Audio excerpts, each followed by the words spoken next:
Here's your late afternoon update on Hurricane Irma, still a Category 5 storm that has moved across the extreme northern islands of the Caribbean, now about to pass north of Puerto Rico. Still, it is a powerful system. That red circle closest to the middle, that's the eye wall. That's where you find the winds of 185 miles an hour. But notice it has a second eye wall where you still will find intense winds, likely over 100 miles an hour. In between, not quite as windy, but there are other bands that are not as strong, but still it's those bands of a hurricane where you find the most intense winds.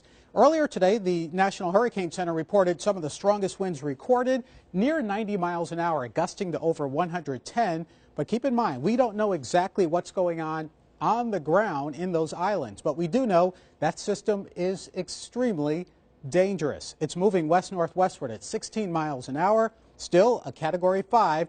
And on that track, computer models take it due west-northwestward for several days before turning over the weekend. Now, the models don't control the weather. It's the attempt to keep up with what's going on, calculate it, and regenerate another projection. So all of these may change bit by bit, but the majority of them take a turn once it gets close to South Florida, moving it either across Florida or across the Bahamas. Now, that is just for the center of the storm, and again, it is a projection.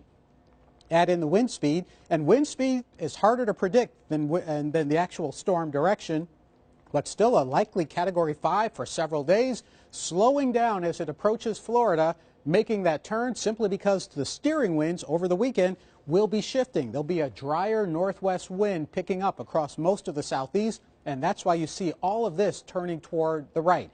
Now, the storm itself has not really changed what it's doing.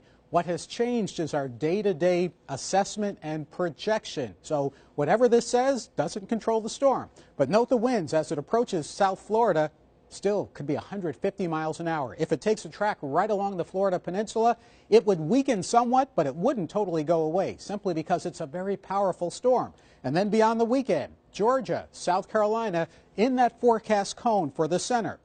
For those of us in the central Gulf Coast, it is possible it could take more of a westerly track.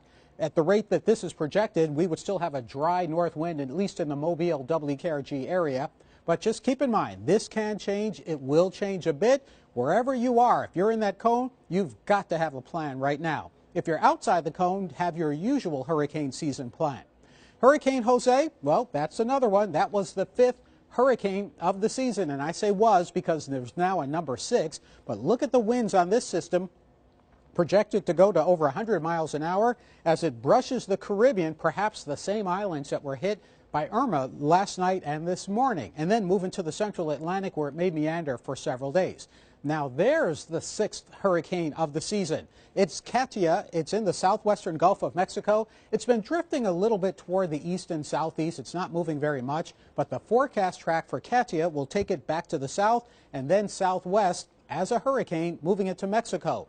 Rain could be the biggest issue for that part of the world. So we've got 3 named storms in the Atlantic at one time, 3 hurricanes, a Category 1 in the southwestern Gulf, a Category 1 in the east central Atlantic, and a Category 5 right there in the middle of the picture. We're in the peak of hurricane season. The Gulf, the Caribbean, the Atlantic, the waters are as warm as they're going to be. There's not a lot of wind shear, which is why we have these 3. And if you're wondering how unusual is it, go back to 2009. On September 19th, there were 3 hurricanes lined up, generally close to the same areas they are right now. Now, that's a coincidence, but if you go back to 1998, there were 3 hurricanes and a tropical storm at the same time. So this is a very active season, no matter where you are. Stay safe, have a plan.